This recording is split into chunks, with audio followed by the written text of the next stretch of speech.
A ver, sí, hola amigos míos, hola, ¿qué tal? ¿Cómo están? Un besote para todos ustedes. A ver, vamos allá, que ayer me desaparecí. Dice, buenos días. Ayer vi un meme que eran dos imágenes una encima de la otra. La primera imagen decía Ucrania y salía un ucraniano solo, sin armas, parándose frente a un tanque de guerra ruso para detener su marcha. En la otra imagen del meme decía Cuba. Y salía un policía, uno solo, con un bastón en la mano, y 180,000 cubanos con tremendo corretaje para afuera, huyendo de ese policía. Este meme me puso a pensar, me pasé el día entero así, meditando sobre eso. Hoy en día tú escuchas a muchos cubanos decir, ya la estirpe de los maceos se acabó, somos un pueblo carnero, aquí nadie va a hacer nada, mijo, nos inyectaron leche de curiel con meao de conejo. O sea, que el pueblo cubano vive acomplejado con la autoestima. Mira, Low Battery es un pueblo que vive avergonzado de sí mismo debido a que se autopercibe como un pueblo cobarde. No obstante, hoy yo quiero romper una talla aquí con usted aquí, suavecito, despacito y candelero, sobre el penquerismo cubano. Vamos a hablar del penquerismo cubano. ¿De dónde sale ese penquerismo? Lo tenemos ya incrustado así en el ADN, lo repartieron por la bodega, o ese miedo es una cosa psicológica aquí del moropo. No sé, en este video yo les voy a exponer mi punto de vista y ustedes me dirán, para mí, tu penquerismo, el penquerismo nacional, es una política de Estado, un trabajo de ingeniería social diseñado por los servicios de inteligencia del régimen. A ver, mira, para que me entiendan mejor, tu cobardía se debe a un plan que incluye lo peor de la KGB, de la Stasi alemana, mezclado con el análisis de Sigmund Freud, psicología de las masas y análisis del yo, más trucos de propaganda de Joseph Goebbels, genio tenebroso de la manipulación en la Alemania nazi. A ver, mira, te explico mejor. Tú no eres penco porque quieres. Eres penco porque no te queda otro remedio, porque tu alma no tiene los suficientes elementos para que te conviertas en alguien valiente. Pero mira, tranquilo, yo te voy a explicar todo esto, te lo voy a masticar, yo te lo voy a aterrizar. Para eso me pasé todo el día de ayer trabajando. Hoy tú vas a descubrir, cubano de mi alma, de mi corazón, por qué el pánico te paraliza. Por ejemplo, cuando ves a un policía reprimiendo, dando golpes, yo sé que en ese momento una parte de ti quiere reventar al tipo, tirarle un cubo de gasolina, fosforito encendido, pof, bimblatá, pero se impone que la otra parte tuya, la parte que no te deja mover un dedo. Te sientes impotente, petrificado, y es un terror así que te sacude y tú te frustras porque tú quieres ser valiente, tú quieres coger al policía y tromponearlo, convertirlo en tiritas de cuero, pero finalmente gana el miedo. Gana el miedo y entonces tú y 100 cubanos más que estaban sintiendo en ese mismo momento exactamente lo mismo que tú, pero todo de repente el pánico los atrapa a todos y se mandan a correr y huyen todos juntos, corretajes para afuera, todos 500,000 cubanos corriendo de un policía con un palito como en el meme, el penquerismo nacional. ¿Por qué ocurre esto? ¿Por qué ocurre? ¿Qué cosa es esta brujería? ¿Qué cosa es esta magia oscura? Este gato negro, este viernes 13, vamos a tratar de explicarlo. Mira, lo vamos a ver más adelante, pero primero, amigos míos, yo tengo que decirles una cosa, esto no siempre fue así. Cuba, desde el principio, demostró que tenía gente muy valerosa. Atuey y Guamá, junto a muchos aborígenes, se rebelaron contra los españoles. Guamá estuvo 10 años dándole guerra a los españoles. Bueno, se rebelaron prácticamente hasta el exterminio. Pepe Antonio sacó la cara por Guanabacoa y con una tropa de 70 hombres el 7 de junio de 1762 le fue arriba a los ingleses a machetazos. La primera carga al machete no fue la de Máximo Gómez, no, fue la de Pepe Antonio 106 años antes, y en poco más de un mes y medio más o menos, Pepe Antonio y su piquete mataron a 300 ingleses,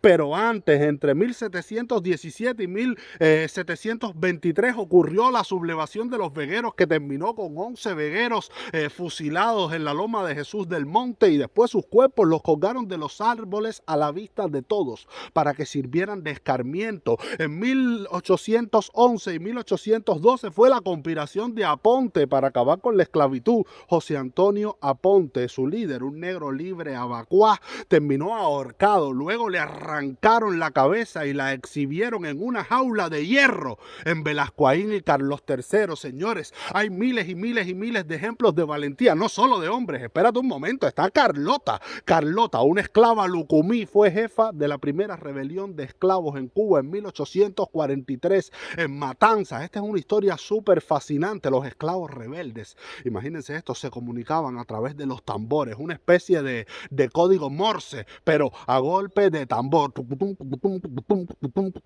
Carlota murió guapa y fajá. Fue tanta la impotencia de los militares que descuartizaron su cuerpo. Aún estando viva, amarraron sus extremidades a diferentes caballos, la cabeza, los brazos, las piernas, a la cuenta de 3 y un latigazo. Los caballos corrieron en direcciones opuestas y rompieron a Carlota en pedazos. Carlota es una diosa olvidada de la historia cubana. Después vinieron los mambises, mamacita por Dios. La lista de valientes aquí sería interminable. Antonio Maceo con el cuerpo lleno de balas, 29 balazos y por cada balazo cientos de españoles muertos. Su hermano José, el León de Oriente, Ignacio Agramonte, Quintín Banderas, Guillermón Moncada, todos eran leyendas y me faltan muchos, muchísimos.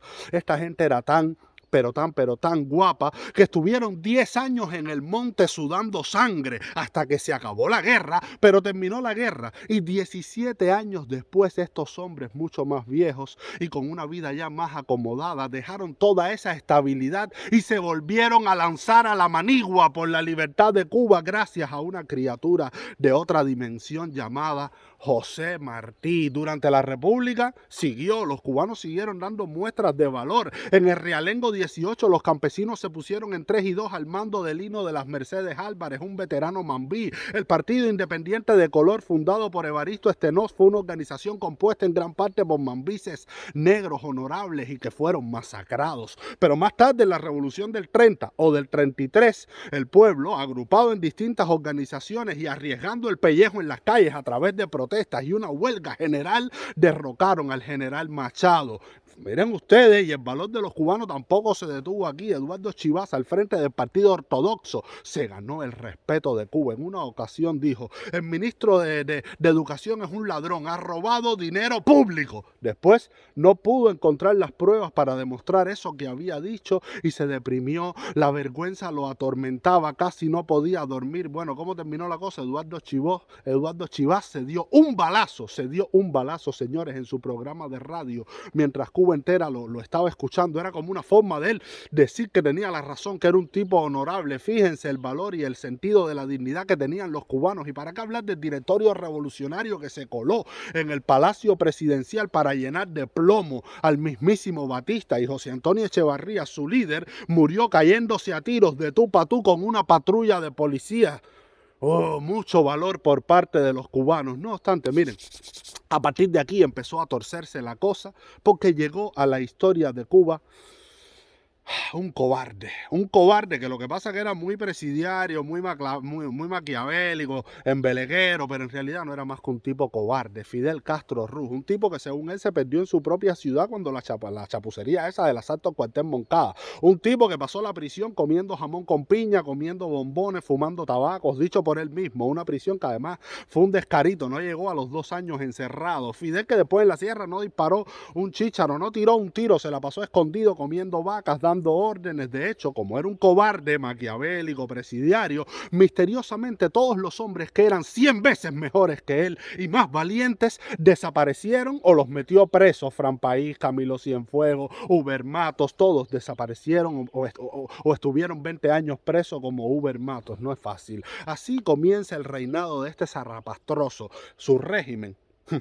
Vamos a ver qué elementos tuvo su régimen. Vamos a ver cómo es que Fidel logra destruir ese espíritu valiente del pueblo cubano, cómo él empieza a meter en nuestra idiosincrasia el penquerismo nacional. Sí, vamos a ver cómo es que este hombre logra borrar del alma del cubano el legado de Atuey Guamá, de la esclava Carlota, de Pepe Antonio, de los vegueros, de Antonio Maceo, de los mambises, Martí, Eduardo Chivas, José Antonio Echevarría, Fran País. Cómo le quita todo este legado a los cubanos del alma. Muy simple, señores. Fidel Castro le quitó a todo el pueblo cubano de golpe y porrazo, así, los principales elementos que tuvieron estos personajes históricos para rebelarse. ¿A qué elementos me refiero? Esto es muy sencillo. Por ejemplo, Atuey, Guamá, Carlota tenían una cultura y una identidad muy fuerte. Carlota era lucumí, con raíces poderosas en África. Atuey y Guamá eran taínos. Esa cultura y esa identidad dan sentido de pertenencia, dan fuerza, fe, son un motivo de lucha frente a los colonizadores.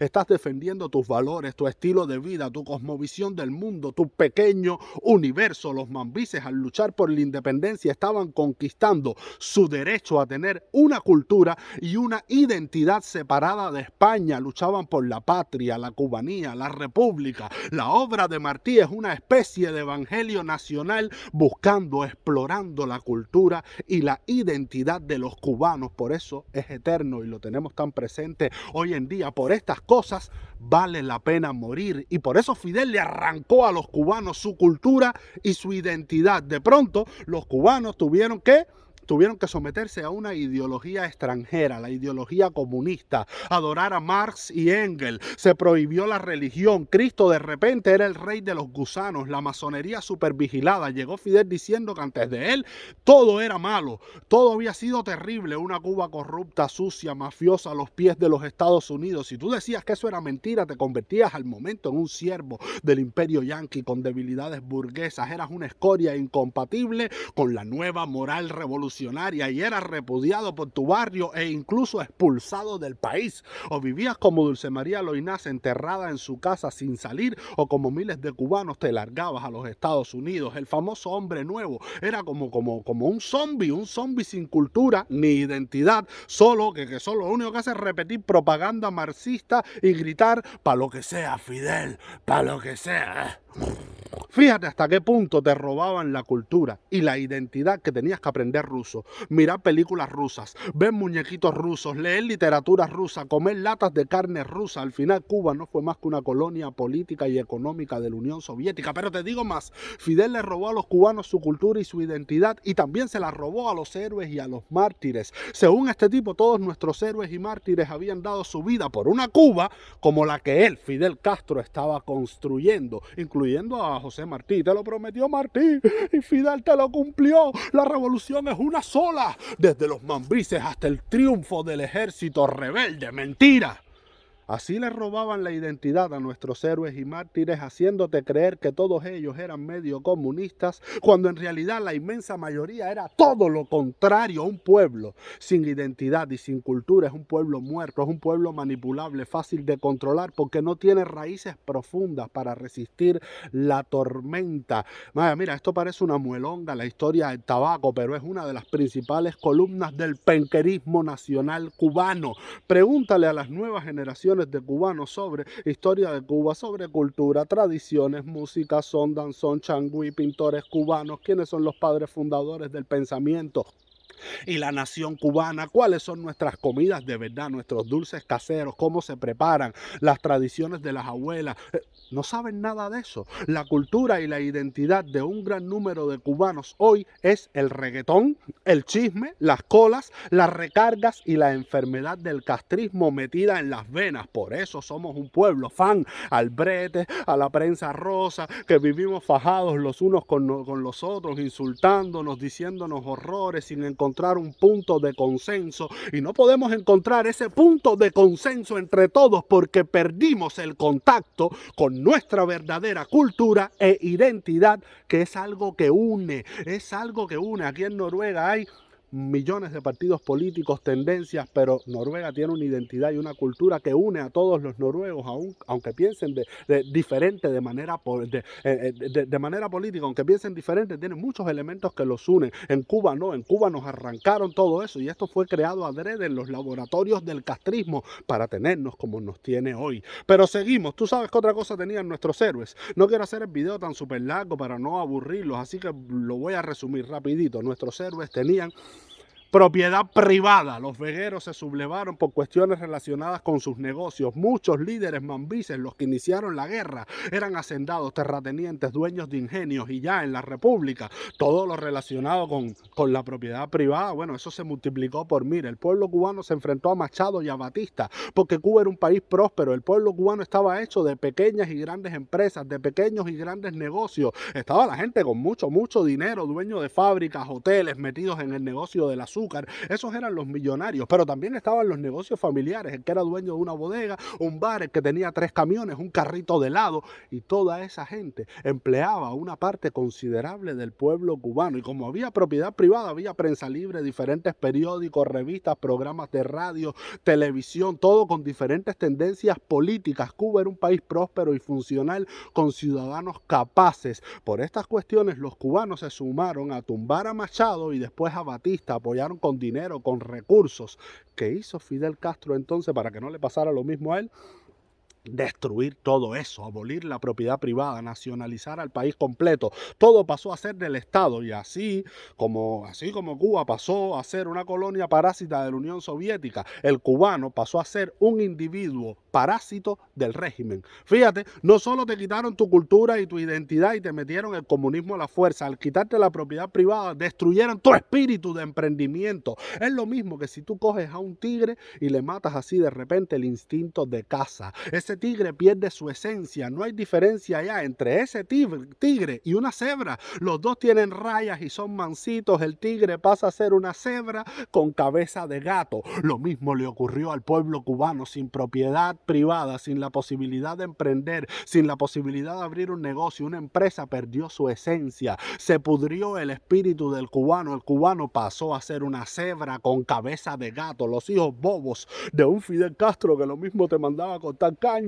que a recoger café, que después te mandaba a morir en la guerra de Angola, o si no, a un mitin de repudio. Un pueblo que no puede ocuparse de sus negocios porque no los tiene. Se los quitaron. Entonces, ¿qué tiene que hacer ese pueblo? Ocuparse de los negocios y de los caprichos del líder. Pero además el desastre es nacional, porque al no prosperar el individuo, no prospera el país, y por eso Cuba hoy está en ruinas, sin economía. Es un pantano, una isla pantano, y como no hay propiedad privada, no hay un periódico que critica al régimen, no hay un programa de radio que critica al régimen, y en la televisión menos que menos. Entonces, millones y millones y millones de cubanos durante varias generaciones, año tras año, día, tarde y noche, estuvieron sometidos a la propaganda del régimen. Ahí todo el día, sin poder formarse un juicio crítico, sin aprender a convivir con la diversidad de opiniones. No, Fidel, la revolución, el socialismo, pioneros por el comunismo, el imperialismo es malo, el mundo es malo, Cuba es buena, 5 huevos por la bodega, llegó el pollo por pescado, Moraima se botan los tanques. Entonces, amigos míos, resumiendo, ¿cuáles son los 3 pasos para desarrollar el penquerismo nacional del pueblo cubano? Muy fácil. Te quitan la cultura y la identidad para matar tu alma. Te quitan la propiedad privada para matar tu espíritu de emprendimiento. Te someten a una propaganda comunista para que no sepas lo que es democracia, diversidad, Estado de Derecho, valores cívicos, constitución. Resultado, un cubano hueco, zombie, parásito, que sabe pedir muy bien una recarga, pero no sabe exigir su libertad, ni sus derechos, ni nada. Si volvemos al meme del que le hablé al principio, ¿por qué un solo ucraniano es capaz de pararse frente a un tanque de guerra ruso? Porque es ucraniano, tiene una cultura y una identidad. Quiere ser ucraniano, no ruso, no comunista. Por eso grita Slava Ukraini, gloria a Ucrania. Es ucraniano, quiere además pertenecer a la Unión Europea para ver si puede salir de los viejos oligarcas comunistas y tener más libertad de mercado, de emprendimiento, comercio, propiedad privada. Por último, es ucraniano, no se traga la propaganda ideológica del Kremlin, no se traga las fantasías de Putin. Los ucranianos no permiten que Putin se convierta para ellos en lo que se convirtió Fidel Castro para los cubanos. Moraleja, precisamente por estas características, en lugar de penquerismo nacional, los ucranianos han demostrado un valor y una resistencia que ha conmovido al mundo. Amigos míos, espero que ahora me entiendan mejor lo que dije al principio. Tú no eres un penco porque quieres. Eres penco porque no te queda otro remedio, porque tu alma no tiene los suficientes elementos para que te conviertas en alguien valiente. Nos falta redescubrir qué cosa, nuestra cultura y nuestra identidad. Nos falta por lo menos reconocer la superioridad del libre mercado y el emprendimiento personal y la propiedad privada frente al desastre de la economía socialista. Y nos falta acceder a nueva información para sacarnos la propaganda roja de la cabeza. La buena noticia es que ya lo estamos logrando. Lo estamos logrando lento, poquito a poco, despacio, a pasito de jicotea, pero lo estamos logrando gracias al Internet. Gracias al Internet, señores. En solo 5 años de Internet, Cuba ha cambiado. No lo puede negar nadie. La gente protesta mucho más que antes. Ya se dio un 11 y un 12 de julio con manifestaciones en toda la isla. Cosa que nadie se esperaba eso. Los cubanos están accediendo a nueva información, viendo cómo funciona el mundo. La mayoría del pueblo desprecia al régimen. Eso es una realidad total. Definitivamente hemos avanzado. ¿Que todavía falta mucho? Sí, pero hemos avanzado. Esto es una carrera de resistencia. Una carrera de resistencia, señores. Son 63 años de basura diseñada en laboratorios, metida en la cabeza del cubano. Sacar eso toma tiempo, pero mira, todos los presos políticos y los niños y jóvenes presos a raíz del 11J y el 12J demuestran que el penquerismo nacional no es irreversible y que estamos empezando a cambiar como nación gracias al Internet, poquito a poco, repito, lento, despacio, a pasito de jicotea, pero vamos a recuperar ese legado de Atuey y Guamá, de la esclava Carlota, de Pepe Antonio, de los Vegueros, de Maceo, de los Mambises, José Martí, Eduardo Chivás, José Antonio Echevarría, Fran País, Camilo. Pero repito, toma tiempo. ¿Ok? Pero lo estamos logrando. Esto es una carrera de resistencia. Hasta la próxima. Espero que hayas entendido de dónde sale el penquerismo nacional. Besote.